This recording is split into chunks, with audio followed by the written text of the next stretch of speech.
कधीही न झुकणारे मुख्यमंत्री संख्याबळ असूनही झुकले कसे असा सवाल आदित्य ठाकरेंनी केलेला आहे।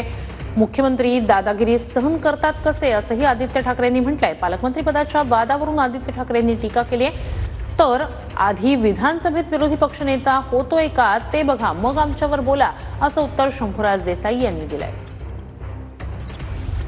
ही आहे की जे मुख्यमंत्री आम्हाला वाटत होते की कधी कोणासमोर झुकत नाहीत, मग ते जंगलाचा विषय असो किंवा कुठचाही विषय असो, जनतेचं पण ऐकत नाही, एका लाठीचार्ज केलं तरी चालेल पण जनतेचं ऐकायचं नाही की कोणासमोर झुकायचं नाही, असे मुख्यमंत्री एवढे संख्याबळ ईव्हीएमने दिल्यानंतर देखील झुकतात कसे आणि दादागिरी सहन करतात कसे, हा एक प्रश्न आहे। तसं पाहायला गेलं तर त्यांच्याकडे संख्याबळ आहे, दादागिरी सहन करण्याची गरज नाही त्यांना, पण त्यांनी आता सहन केलेली आहे। पहिलं पाऊल दादागिरी सहन करण्याचं टाकलेलं आहे आणि ह्या रुसवे फुगवे ही नाराजी कितपत चालू देणार आणि असं जर सरकार चालत असेल तर जनता कितपत जनतेची सेवा होणार हे जनतेने विचार करावा। आदित्य ठाकरे साहेबांना म्हणावं, तुमचा उबाटाचा विरोधी पक्ष नेता आधी होतोय का विधानसभेतला त्याच्यावरती बोला आणि मग आमच्या घरात डोकावून बघा।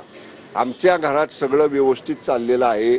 आज राज्यातल्या सगळ्या जिल्ह्यातल्या पालकमंत्र्यांपैकी 2 जिल्ह्यातल्या पालकमंत्र्यांच्या बद्दलची फक्त चर्चा आहे। बाकी सगळ्या ठिकाणी पालकमंत्री पद जाहीर झाली, सगळ्यांनी एकमेकांचं अभिनंदन केलं महायुतीमधल्या नेत्यांनी।